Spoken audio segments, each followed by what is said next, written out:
اب لوگ کہتے ہیں شیخ صاحب ہر تقریر میں آپ جگر کلیجہ جگر کلیجہ جگر کلیجہ، ہر تقریر میں جگر کلیجہ گھسا ہوتا ہے آپ کی، ہر جگہ ہر تقریر کسی ایوان میں آپ نے جگر کلیجے کا ذکر کیا، سمجھتا ہی کچھ نہیں ہے اس کو، اس کی اوقات ہی نہیں ہے۔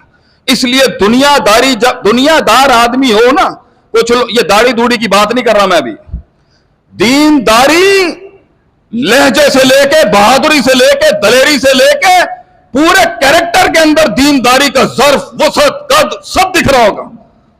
دنیا داری اتنی سی ہوتی ہے، اتنی پدی بھی نہیں ہے یہ دنیا داری۔ اور یہ دنیا سے جڑا ہوا شخص جس کے دل میں دنیا ہوگی نا، اس کی زبان میں، اس کے مزاج میں، اس کی دلیری، بہادری، بزدلی، بخیل، کنجوسی جھلک رہی ہوگی اس میں سے، آپ دیکھیں۔ اب لوگ کہتے ہیں شیخ صاحب ہر تقریر میں آپ جگر کلیجہ جگر کلیجہ جگر کلیجہ، ہر تقریر میں جگر کلیجہ گھسا ہوتا ہے آپ کی، ہر جگہ ہر تقریر کسی ایوان میں آپ نے جگر کلیجے کا ذکر نہیں کیا۔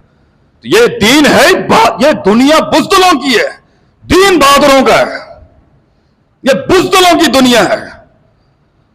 یہ دنیا کبھی تجھے بہادر نہیں بنا سکتی اللہ کے بندے، یہ تجھے بزدل بنائے گی، جس کی وجہ سے تو معاشرہ، خاندان، برادری، فلاں، چاچا، تایا، ماما، ان کے پیچھے لگا ہوگا۔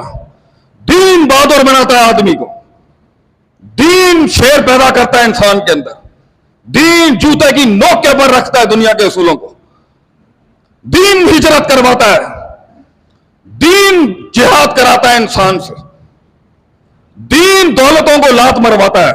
یہ آواز پیدا ہی نہیں ہو سکتی کسی کی اگر اس کے اندر دنیا ہوگی،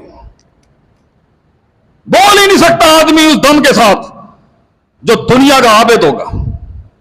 دنیا کا عابد، دنیا کی ترجیح اور دنیا کی تعظیم کرنے والے شخص میں دم نہیں ہو سکتا کبھی۔ کیوں؟ کیونکہ اس میں ڈر ہے، دین نہ ڈر انسان کا، کیونکہ دین میں انسان کے پاس سوائے ایک کے کسی سے ڈرنا نہیں لکھا۔